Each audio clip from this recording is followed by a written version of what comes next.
cérémonie. 10 ans après la chute du mur de Berlin, le bilan est en effet contrasté. Les habitants de l'ancienne Allemagne de l'Est n'oublient pas la conquête de la liberté, mais ils regrettent d'avoir été aussi mal intégrés dans la société. À Leipzig, la deuxième ville de l'ex-RDA, ceux que l'on appelle les Ossis condamnent l'arrogance des Allemands venus de l'Ouest. Le reportage sur place de Memona Interman et Robin Tevoul. Leipzig cache une grande fierté.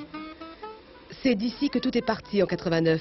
Les grandes manifestations contre le régime avec des milliers de personnes, c'était là, sous la protection de l'église Saint-Nicolas. Son pasteur est un héros aujourd'hui encore pour beaucoup. 10 ans après, il est déçu, mais il ne regrette pas son engagement parmi les dissidents. Personne ne veut retourner avec Honecker derrière le mur.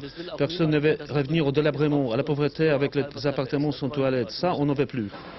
Roland Kest, c'est lui aussi le prix de la liberté. Il était dans les rangs de l'opposition en 89. Aujourd'hui, il veut aller plus loin dans la réunification. Ce qui ne va pas, c'est le chômage. Nous ne le connaissions pas avant. Et il y a beaucoup d'injustice sociale. À l'Est, la route de la réunification est pavée de désillusions. Roland Kest, élu sur la liste écologiste, regrette cette envie de copier l'Ouest à tout prix. Énormément de gens rêvaient de l'Ouest. Parce que ça semblait plus beau. Parce que les gens vivaient mieux. Et il y avait un paquet de gens qui voulaient d'abord la liberté. Margit conduit aujourd'hui une voiture de luxe. Elle avait une Trabant quand le mur est tombé. Elle habite toujours près de l'ancienne caserne soviétique, mais l'endroit est devenu, selon elle, envahi par des petits voyous. Comme son mari, chauffeur routier, elle s'inquiète de la montée de la criminalité. Mais pour rien au monde, il ne voudrait revenir en arrière. Aujourd'hui, on a encore peur quand on passe une frontière.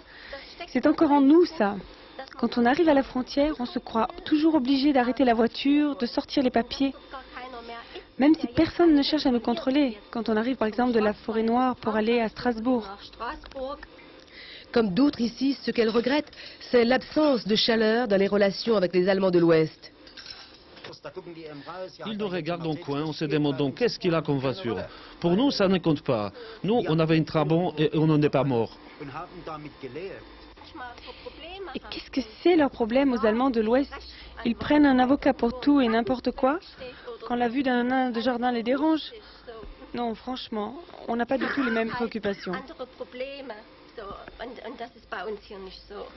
Vraiment, on n'a rien à voir avec eux. À l'Est, 10 ans après, on assume sa différence.